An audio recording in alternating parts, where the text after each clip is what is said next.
मुझे लगता है कि चटर्जी के जेल से छूटने के बाद से लेके अब तक एक कहानी लिखनी चाहिए फिल्म के लिए।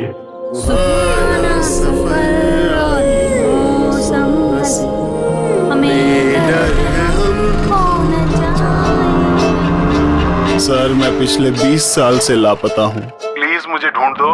चटर्जी तुमको फोन करता है, अपना एड्रेस बताता है और कहता है कि 20 साल से वो लापता है, उसे ढूंढो। आपके इंटरेस्ट के लिए इसमें थोड़ा ट्विस्ट जोड़ देते हैं। आपने जो ये स्टोरी लिखी है इसके बारे में किसी को बताया तो नहीं? नहीं नहीं, मैंने किसी को मेरे बच्चे मुझे चाहिए साहब, मेरे बच्चे। उसने किया था एक बार मुझे फोन और उसमें उसने एक पिन कोड मुझे बताया था। Pin code?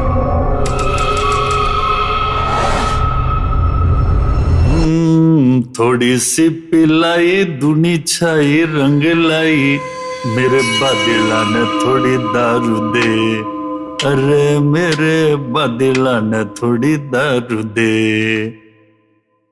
नमस्कार दोस्तों, आज हम एक ऐसी हस्ती का इंटरव्यू लेने जा रहे हैं जिन्हें आप सब बखूबी जानते हैं देश के प्रसिद्ध वीर रस के कवि के रूप में, और जिन्होंने देश में ही नहीं बल्कि दुनिया में भी अपनी कविता का बखूबी परचम लहरा दिया है, कवि विनीत चौहान। जी हाँ, फिलहाल उन्होंने अभी नई फिल्मी दुनिया में भी कदम रखना शुरू किया है। आइए जानते हैं उनसे इस नए अनुभव के बारे में कि कैसा रहा उनका ओवरऑल एक्सपीरियंस। स्वागत है विनीत जी। धन्यवाद। सबसे पहले तो बहुत बहुत बधाइयाँ विनीत जी नए फिल्म की, और हमारे दर्शक भी और हम सभी ये जानना चाहते हैं कि इस फिल्म में कैसा रहा आपका अनुभव। देखिएगा, अनुभव तो बहुत बढ़िया रहा, क्योंकि किसी बड़ी फिल्म में मैंने पहली बार काम किया है। इससे पहले मैंने कुछ डॉक्यूमेंट्री फिल्म की हैं, कुछ विज्ञापन फिल्में करी हैं दूरदर्शन जयपुर के लिए, दिल्ली के लिए जी, स्वास्थ्य विभाग के लिए। लेकिन कंप्लीट फिल्म जिसे कहा जाए उसमें बड़ा रोल हो मेरा, कमिश्नर का रोल है मेरा उसमें जी, वो मैंने पहली बार किया है। अच्छा। तो मेरे लिए भी एक नया अनुभव था।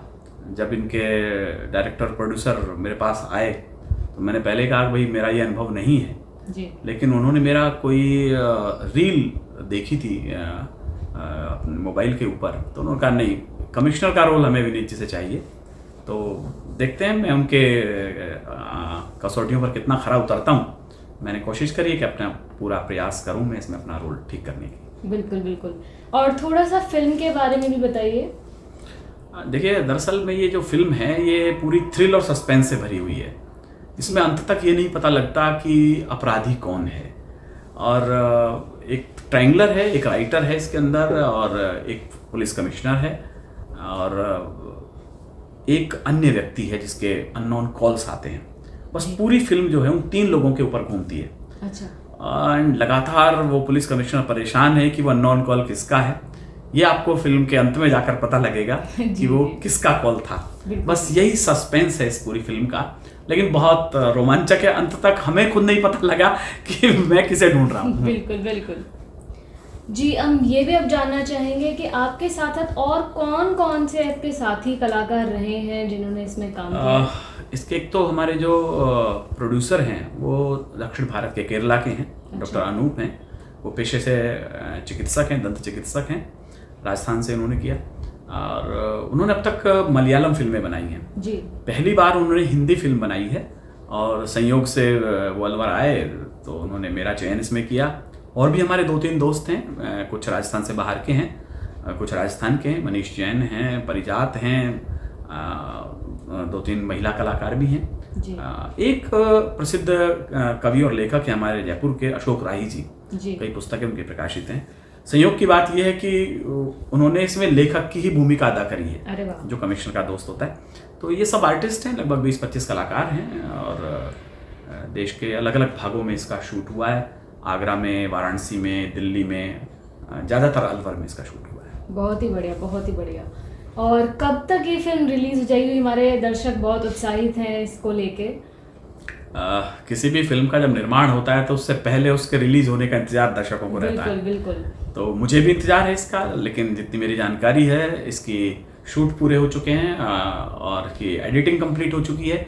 अब केवल डबिंग चल रही है इसकी। जी, अब प्लीज़ कोई एक अच्छा सा संस्मरण भी हमें बताइए, क्योंकि आपको नेचुरल सी बात है कि कुछ ना कुछ आपके साथ ऐसा हुआ ही होगा जो आपको याद है, प्लीज़ बताएं। एक नहीं 2-3 संस्मरण है। एक तो ये था कि जो मेरे परिवार के सदस्य हैं जी, उनको ये लगता था कि बस अब गए, जैसे कभी सुन जाते हैं और तुरंत लौट आएंगे निश्चित समय में। बिल्कुल। तो मैं यहाँ से कह के जाता था कि भाई अब सुबह 10 बजे मैं निकल रहा हूँ शूट के लिए या सुबह 6 बजे निकल रहा हूँ, तो बस 12 बजे आके खाना खाता हूँ।